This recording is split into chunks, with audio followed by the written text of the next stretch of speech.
वित्त मंत्री निर्मला सीतारमण ने बृहस्पतिवार को कहा कि आर्थिक वृद्धि को गति देने के लिए आयात करने में कुछ भी गलत नहीं है, पर गणेश की मूर्तियां का चीन से आयात किया जाना समझ से परे है।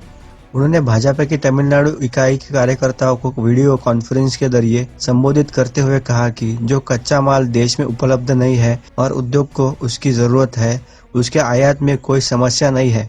उन्होंने केंद्र सरकार की आत्मनिर्भर भारत अभियान पहल के बारे में कहा, जो आयात उत्पादन को गति दे और रोजगार के अवसर बढ़ाए, उसमें कोई दिक्कत नहीं है।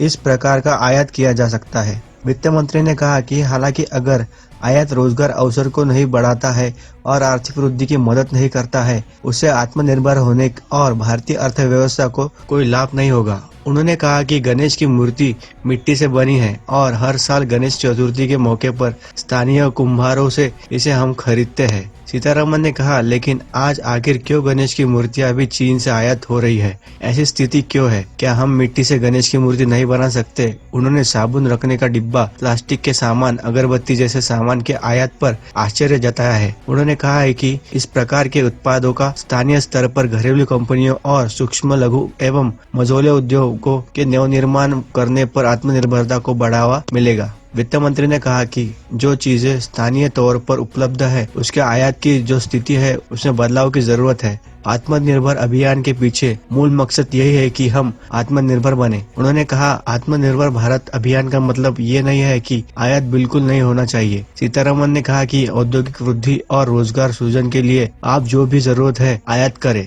तमिल भाषा में अपने संबोधन में उन्होंने प्रधानमंत्री नरेंद्र मोदी का जिक्र मोदी सर के रूप में किया। उन्होंने अपनी पार्टी के दोबारा से केंद्र में सरकार बनाने के बाद पिछले 1 साल में सरकार की उपलब्धियों का उल्लेख किया। उन्होंने हवलदार के पलानी की बहादुरी की सराहना करते हुए उन्हें श्रद्धांजलि दी। तमिलनाडु के पलानी उन 20 सैनिकों में शामिल थे जो लद्दाख में 15 जून को चीनी सैनिकों के साथ झड़प में शहीद हुए। Z news Hindi.